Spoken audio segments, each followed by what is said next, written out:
Dividend investing sounds incredibly simple. Buy great businesses, collect dividends, reinvest them, and one day, live off the income. That's the dream. But here's the problem almost nobody talks about. Most dividend investors never get anywhere close to replacing their income. Not because dividend investing doesn't work, not because the stock market failed them, but because they never calculate the size of the machine they're trying to build. Let's make this real. Imagine your goal is to replace $4,000 per month. That's $48,000 per year. Now assume a realistic dividend yield of around 4%. Not 8%, not 10%. A sustainable 4%. To generate $48,000 every year, you'd need roughly $1.2 million invested. That's the number that changes everything. Because the conversation immediately stops being, which dividend stock should I buy? And becomes, how do I realistically build a portfolio worth more than $1 million? Suddenly you realize the real challenge isn't collecting dividends. It's building enough capital for those dividends to matter. And that's exactly why so many people quit. They judge the first few years by the tiny income their portfolio produces, instead of the financial engine they're quietly constructing underneath. In this video, you'll discover the real math behind replacing your income with dividends, how much you may actually need to invest each month, what truly accelerates the process, and the mistakes that keep thousands of investors stuck far longer than necessary. If you enjoy realistic investing breakdowns, take a moment to like this video, subscribe to Narrative Finance, and stay until the end. The biggest misconception about replacing your income with dividends isn't the strategy itself. It's what most people believe matters most. Because before you can build a portfolio capable of replacing your income, you first need to understand why almost everyone misunderstands the beginning. Now that you know the size of the goal, it's easier to understand why so many investors become discouraged. The problem isn't that dividend investing fails. The problem is that your brain expects results long before the math allows them. Imagine you build a portfolio worth $10,000. That already sounds like real progress, but with a healthy dividend yield of around 3% to 4%, that portfolio generates only $300 to $400 per year. That's roughly $25 to $33 per month. Technically, everything is working exactly as planned. Emotionally, it feels like nothing is happening. This is where many investors make the biggest mistake of their entire journey. They believe they're building income. They're not yet. The early years of dividend investing are not an income stage. They're an accumulation stage. At this point, your monthly contributions are doing almost all the heavy lifting. Not your dividends, not compounding, not even market appreciation. Your paycheck is still financing almost all of your future financial freedom. And that's completely normal. The problem is that most people compare their beginning to someone else's finish. They watch investors collecting thousands of dollars every month and wonder why their own portfolio barely buys dinner. But those large dividend checks weren't created overnight. They were built on years of consistent investing, reinvestment, and patience. You're not building cash flow first. You're building the capacity to generate future cash flow. That's a completely different objective. And once you understand that distinction, the question changes. You stop asking, why are my dividends still so small? And you start asking something far more powerful. How much capital do I actually need before dividend income starts changing my life? This is where dividend investing stops being an abstract idea and becomes a real financial plan. Because once you stop measuring your portfolio by its balance and start measuring it by the income it can produce, everything looks different. Instead of asking, how much have I invested? You begin asking, how much income can this portfolio generate every month? Let's start with a realistic target. If you need $2,000 per month, that's $24,000 per year. Using a sustainable 4% dividend yield, you'd need approximately $600,000 invested. Now imagine your goal is $4,000 per month. That's the $1.2 million we discussed earlier.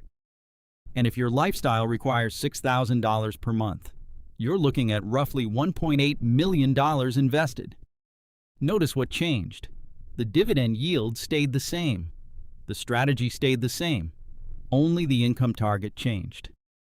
This is why experienced investors don't obsess over the next dividend payment. They focus on building enough capital to produce reliable cash flow year after year. There's another reason this way of thinking matters. Inflation. Replacing your income isn't simply about paying today's bills. It's about maintaining your purchasing power 10, 20, or even 30 years from now. A portfolio producing enough income today may not produce enough income decades later if that income isn't growing alongside inflation. That's why sustainable dividend growth is just as important as dividend yield. Because the real goal isn't collecting dividends. The real goal is owning a portfolio that can continue paying you and increasing those payments for the rest of your life. But knowing the destination doesn't build the portfolio. So the next question becomes much more practical.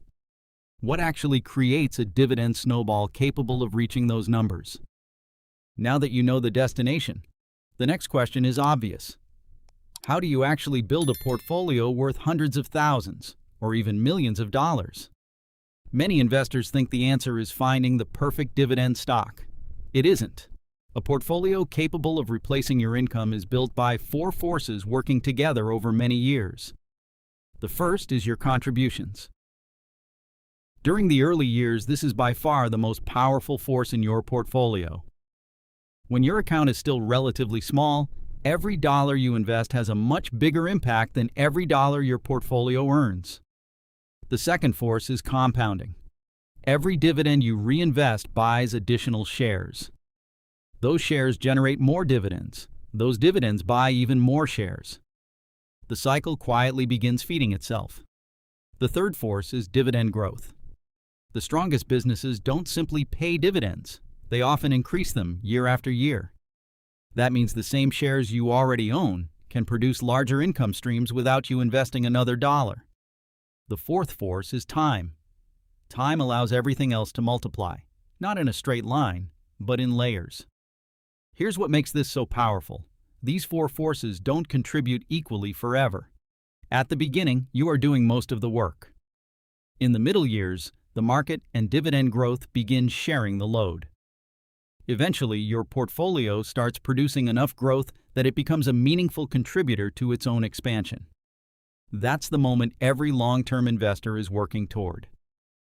Because once the portfolio starts helping build itself, the journey feels completely different. Which naturally leads to the question almost everyone wants answered. How much should you actually be investing every month to make that happen? This is probably the question every investor eventually asks. How much do I need to invest each month before this starts feeling real? The honest answer is that there isn't one magic number. There are simply different speeds. Imagine 4 investors. The first invests $200 per month. The second invests $400. The third invests $800. And the fourth invests $1,200. They all buy quality dividend-paying businesses. They all reinvest every dividend. They all stay invested for decades. The strategy is identical. The timeline isn't. The investor contributing $200 per month is building wealth, but the journey will naturally take longer because the portfolio receives less new capital every year. At $400 per month, progress becomes much more noticeable. The portfolio grows faster, dividend payments become easier to see, and consistency starts feeling more rewarding. At $800 per month, something changes psychologically. The snowball begins gaining enough mass that market growth and reinvested dividends become visible alongside your own contributions. And at $1,200 per month, the timeline compresses even further, giving compounding a much larger base to work with from the very beginning. Does that mean everyone can afford to invest $800 or $1,200 every month? Of course not. And that's an important reality to acknowledge. Your monthly contribution isn't a measure of your commitment. It's simply a measure of your current financial capacity. The objective isn't to start with the biggest contribution possible.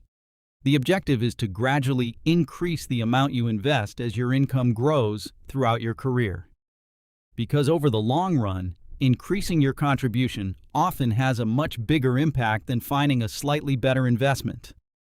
And that raises an even more important question. Where does the extra money to build a bigger snowball actually come from? At this point, you might be thinking, the math makes sense, but where am I supposed to find more money to invest? Ironically, this is where many investors start looking in the wrong place. They spend hours searching for the next great stock, the perfect ETF, the highest dividend yield, a strategy that might improve returns by 1 or 2%. Meanwhile, they're ignoring the variable with the greatest potential to change their future, their income. Think about it this way. Investing is a multiplier, but income is the fuel that feeds the multiplier. Without enough fuel, even the best investment strategy has limits. That's why many of the biggest jumps in wealth don't come after finding a better stock. They come after receiving a promotion, changing careers, developing a valuable skill, building a small side business, or simply becoming intentional with cash flow. For many Americans, that can also mean increasing contributions to a 401k to capture the full employer match, investing through a Roth IRA when eligible, or using an HSA as another long-term investing tool. Those decisions may not feel exciting, but year after year they allow you to buy more shares. And more shares create more future income. The goal isn't to completely transform your financial life overnight. It's to create small improvements that permanently increase your investing capacity. Because every raise, every bonus, every debt you eliminate, and every unnecessary expense you redirect toward investing becomes another stream feeding your dividend snowball. Eventually, those small decisions compound just as powerfully as your investments do. But even with higher contributions, there's one thing that can quietly destroy decades of progress if you're not careful. Building a portfolio large enough to replace your income isn't usually destroyed by one catastrophic decision. More often, it's delayed by small mistakes repeated over many years. The first is expecting meaningful income too soon. When investors receive only a few dollars in monthly dividends, they assume the strategy isn't working, so they stop reinvesting, reduce their contributions, or abandon dividend investing altogether. The second mistake is chasing yield instead of quality. A stock paying 9% may look far more attractive than one yielding 3%. But if that high dividend isn't supported by a strong business, a dividend cut can erase years of progress in a matter of months. The third mistake is forgetting about inflation. Replacing your income isn't enough if your purchasing power keeps shrinking. That's why a portfolio built around businesses capable of growing earnings and increasing dividends over time is often much stronger than one focused only on today's highest yield. Another common mistake is failing to increase investments as income rises. Many people receive raises throughout their careers, yet their monthly investments never change. Years pass, salaries grow, but contributions remain frozen.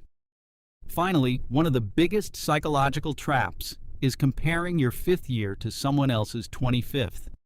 You're measuring your beginning against another investor's finished product. That's a comparison you'll never win. The investors who eventually replace part or even all of their income with dividends aren't usually the ones who found a secret strategy. They're the ones who avoided these mistakes long enough for the math to finally work in their favor.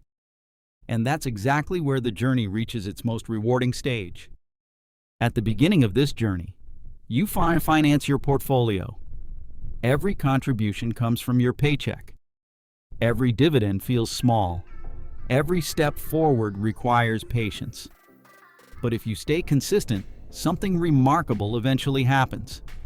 The relationship begins to reverse. Your portfolio starts buying more shares on its own. Those shares generate more income. That income keeps growing. And little by little, your investments begin paying for a larger portion of your life.